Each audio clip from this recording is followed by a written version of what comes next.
one of the things I'd like to say is, in the old days, when you announced really good results in this country, the stock market went up. And that's the way it should be. And we're going back to that. Because otherwise you can never really attain true greatness. In other words, GDP at 4. Oh, 4 is so high. Let's raise interest rates and kill it. And we're going to go back to the old days. When we announce great results, it doesn't mean we're going to raise interest rates and try and kill it. It means that instead of 4% GDP or 3%, which I said it's so wonderful, 3%, it should be able to be 20 or 25%. I don't know why it can't be. You shouldn't kill it. And so we hope that if this country announces great results, because you're going to see great results over the next couple of years, all these plants, and I'm not just talking about AI, we have the biggest number of auto plants planned. Toyota just announced $10 billion in plants built various couple of locations, few locations in the country, just a little while ago. They're all coming here. They're coming here because of tariffs, because they don't want to pay tariffs, but they're coming here because of the election and the mindset. But when we announce good results, the market should go up.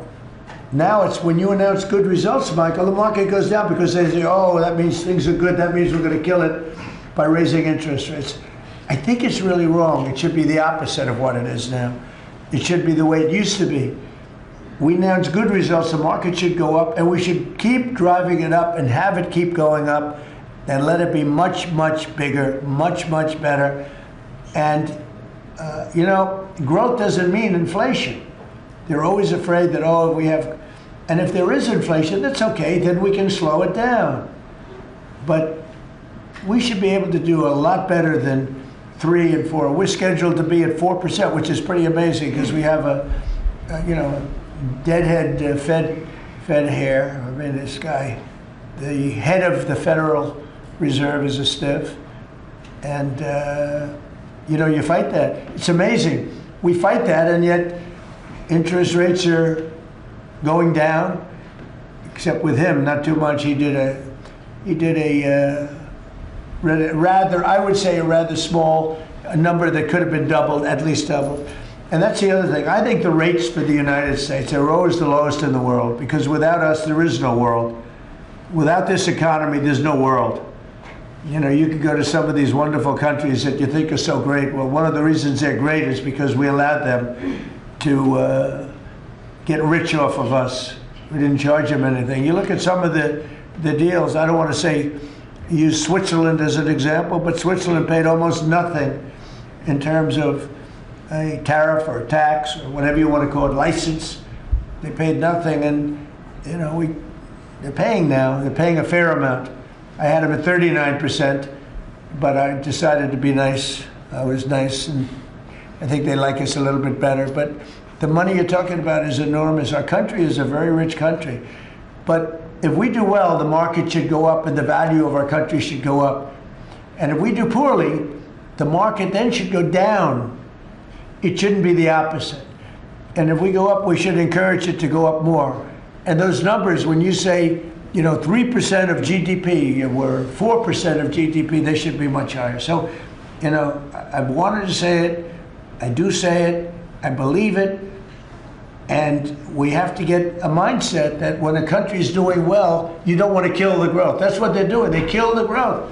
I don't know if you guys even agree with that. They kill the growth because they're so afraid of inflation.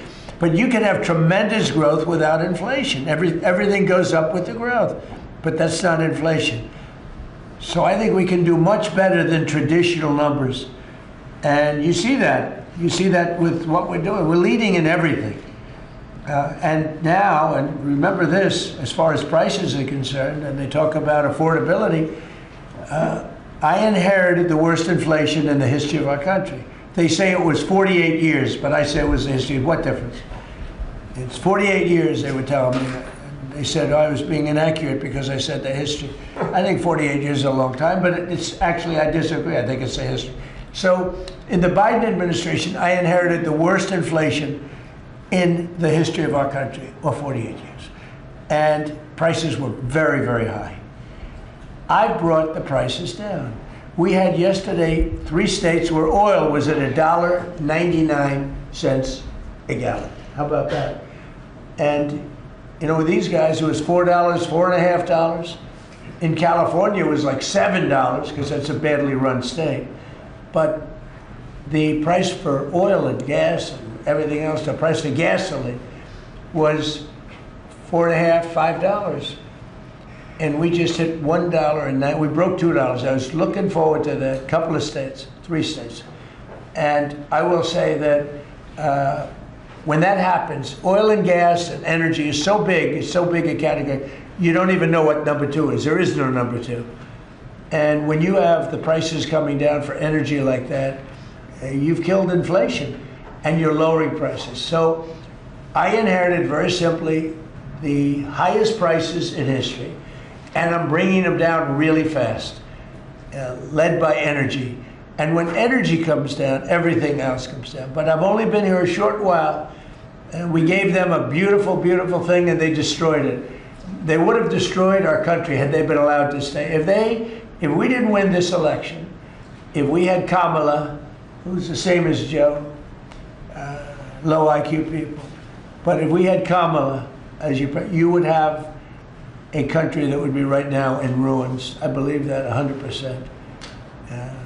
Things would be in a state like nobody's ever seen before. Worse than anything you've ever imagined. Worse than 1929, in my opinion.